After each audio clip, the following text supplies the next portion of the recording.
Welcome back to my channel. ఈరోజు మనం చాలా రుచిగా ఉండే చేపల పులుసు ఎలా చేయాలో చూద్దాము. ఈ రెసిపీ చాలా సింపుల్గా ఉంటుంది అండ్ చాలా టేస్టీగా కూడా ఉంటుంది. నేను వీడియోలో చూపించే step by step process follow అవ్వండి.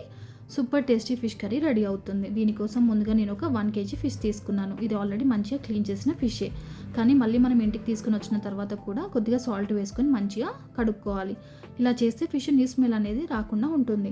ఇప్పుడు కావాల్సిన పచ్చిమిర్చి అండ్ ఆనియన్స్ కూడా కట్ చేసుకుందాము. ఒక 3 పచ్చిమిర్చి ఇలా తీసుకొని కట్ చేసుకోండి. ఒక 2 మీడియం సైజ్డ్ ఆనియన్స్ తీసుకొని చాలా చిన్నగా కట్ చేసుకోండి. వీలైతే మిక్సీ పట్టుకోండి. అండ్ కరివేపాకు, కొత్తిమీర కూడా తీసుకొని కట్ చేసుకొని పక్కన పెట్టుకోండి. ఇప్పుడు ఫిష్కి మసాలా మ్యారినేషన్ చేసుకుందాము. ఒక బౌల్లో ఫిష్ పీసెస్ తీసుకొని అందులోకి ఒక 3 టేబుల్ స్పూన్స్ ఆఫ్ కారం, 1 టేబుల్ స్పూన్ ఆఫ్ ధనియా powder, 2 tablespoons of salt and half tablespoon of garam masala and 1 tablespoon of oil కూడా యాడ్ చేసుకొని పీసెస్ అన్నిటికీ మసాలా కోట్ అయ్యేలా మంచిగా కలుపుకోండి.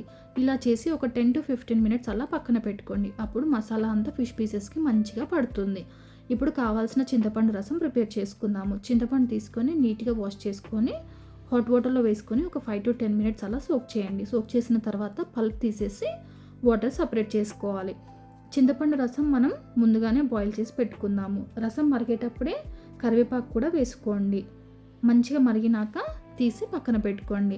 ఇప్పుడు స్టవ్ మీద ఒక వెడల్పున్న కడాయి తీసుకొని 2 tablespoons of oil add చేసుకోవాలి. ఆయిల్ హీట్ అయిన తర్వాత అందులోకి ఒక 1 టేబుల్ స్పూన్ ఆఫ్ జీలకర్ర అండ్ కట్ చేసి పెట్టుకున్న పచ్చిమిర్చి అండ్ ఆనియన్స్ కూడా వేసుకొని మంచిగా గోల్డెన్ బ్రౌన్ వచ్చే వరకు ఫ్రై చేసుకోవాలి. ఆనియన్స్ ఫ్రై అయిన తర్వాత ఒక 1 tablespoon of ginger garlic paste వేసుకొని ఒక 1 మినిట్ కుక్ చేయాలి. తర్వాత ఒక 1 టేబుల్ స్పూన్ ఆఫ్ పసుపు కూడా వేసుకొని మంచిగా ఒకసారి కలుపుకోండి. ఇప్పుడు ముందుగానే మ్యారినేట్ చేసి పెట్టుకున్న ఫిష్ పీసెస్ని కడాయిలోకి యాడ్ చేయాలి. ఫిష్ యాడ్ చేసిన తర్వాత స్పూన్తో ఎక్కువగా మిక్స్ చేయకూడదు. ప్యాన్ని స్లైట్గా మూవ్ చేస్తే సరిపోతుంది. ఒక 3 to 4 మినిట్స్ తర్వాత మనం బాయిల్ చేసి పెట్టుకున్న చింతపండు వాటర్ని కూడా కర్రీలోకి యాడ్ చేసుకోవాలి. ఇప్పుడు లిడ్ పెట్టేసి మీడియం ఫ్లేమ్లో ఫిష్ పుల్స్ని బాయిల్ అయ్యేలా కుక్ చేసుకోవాలి. ఫిష్ కర్రీ కుక్ అవుతున్నప్పుడు స్పూన్తో ఎక్కువగా కలపకండి, ఎందుకంటే ఫిష్ పీసెస్ బ్రేక్ అవుతాయి. ప్యాన్ని స్లైట్గా షేక్ చేస్తే సరిపోతుంది.